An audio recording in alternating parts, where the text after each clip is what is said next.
Hello, कैसे हैं आप? मुझे उम्मीद है कि आप सब बहुत अच्छे होंगे। मैं आपका जाना पहचाना पाठक सर जीएस वर्ल्ड के ऑनलाइन प्लेटफॉर्म में आपका स्वागत करता हूं और रोज़ की तरह आज फिर से एक नए वीडियो के साथ आपके सामने हाजिर हूं।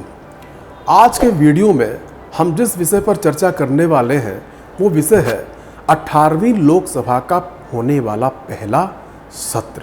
आपको पता है कि जो 18वीं लोकसभा है उसका पहला सत्र आज से शुरू होने वाला है। तो इस पहले सत्र में कौन कौन से महत्वपूर्ण कार्य होते हैं, तो इन सभी कार्यों पर, इन सभी विषयों पर आज के वीडियो में हम लोग चर्चा करने वाले हैं। तो मुझे उम्मीद है कि आपको ये समझ में आ चुका होगा कि इस वीडियो में हम लोग किन विषयों पर चर्चा करने वाले हैं। तो आइए इस वीडियो के माध्यम से हम नई लोकसभा के पहले सत्र में होने वाले जरूरी कार्यों के बारे में जानकारी प्राप्त कर लेते हैं। जो नई लोकसभा होती है उसके पहले सत्र का जो पहला महत्वपूर्ण कार्य होता है वो होता है नवनिर्वाचित सदस्यों को शपथ दिलाया जाना।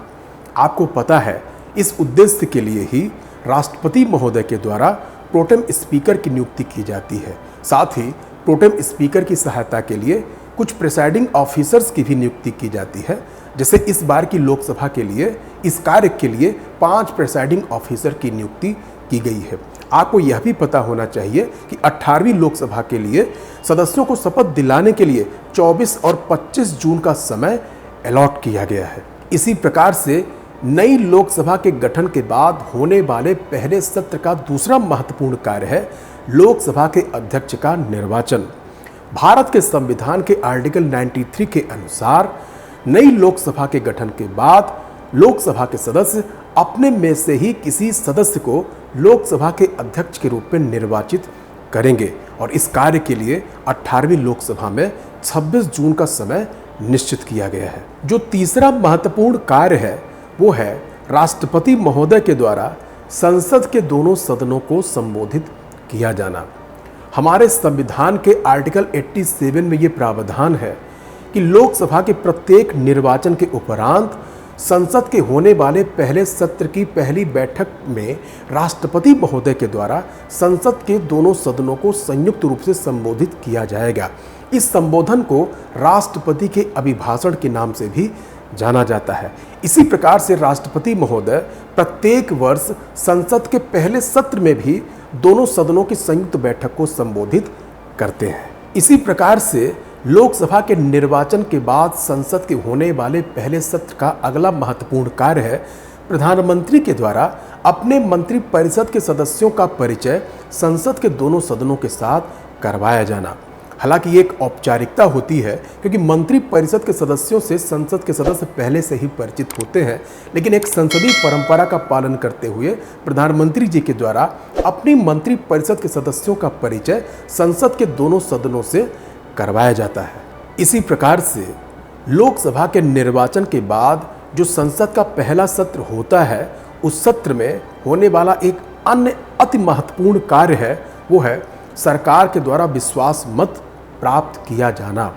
आपको पता है कि भारत के संविधान के आर्टिकल 75 के सेक्शन 3 के अनुसार मंत्रिपरिषद तब तक अस्तित्व में रहती है जब तक उसे लोकसभा में विश्वास मत प्राप्त होता है। तो प्रधानमंत्री जी के द्वारा इसी कड़ी में लोकसभा में विश्वास मत पेश किया जाता है और विश्वास मत प्राप्त करने का प्रयास किया जाता है। यदि सरकार को विश्वास मत प्राप्त नहीं होता तो सरकार को त्यागपत्र देना पड़ता है। यहाँ पर आपको स्पष्ट होना चाहिए कि विश्वास प्रस्ताव और अविश्वास प्रस्ताव दोनों अलग अलग होते हैं।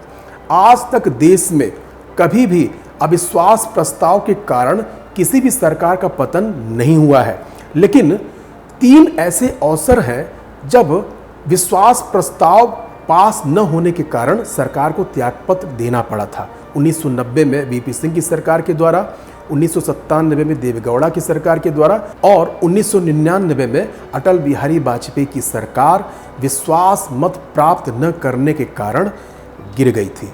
इस पहले सत्र में सबसे आखिर में सरकार के द्वारा राष्ट्रपति के अभिभाषण पर धन्यवाद प्रस्ताव पेश किया जाता है, जिसे संसद के दोनों सदनों के द्वारा पारित किया जाना अनिवार्य होता है।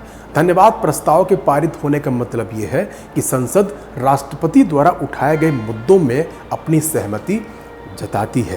तो ये कुछ ऐसे जरूरी कार्य हैं जो नई लोकसभा के गठन के बाद संसद के पहले सत्र में होने अनिवार्य माने जाते हैं। हालांकि सरकार चाहे तो इस सत्र में अन्य कार्य विषयों को भी शामिल कर सकती है। जैसे पिछली बार मतलब 17वीं लोकसभा में जो संसद का पहला सत्र था उसी के साथ बजट सत्र को भी बुला लिया गया था। तो ये सरकार के ऊपर डिपेंड करता है कि सरकार इन अनिवार्य कार्यों के साथ साथ अन्य कार्यों को भी करना चाहती है, अन्यथा नहीं। तो मुझे उम्मीद है कि इस विषय के बारे में मेरे द्वारा दी गई ये संक्षिप्त जानकारी आपको काफ़ी बेहतर लगी होगी। तो इसी प्रकार और बेहतरीन जानकारियों से युक्त वीडियो को देखने के लिए आप जीएस वर्ल्ड के यूट्यूब चैनल को लाइक करें, सब्सक्राइब करें और हाँ, शेयर करना बिल्कुल ना भूलें।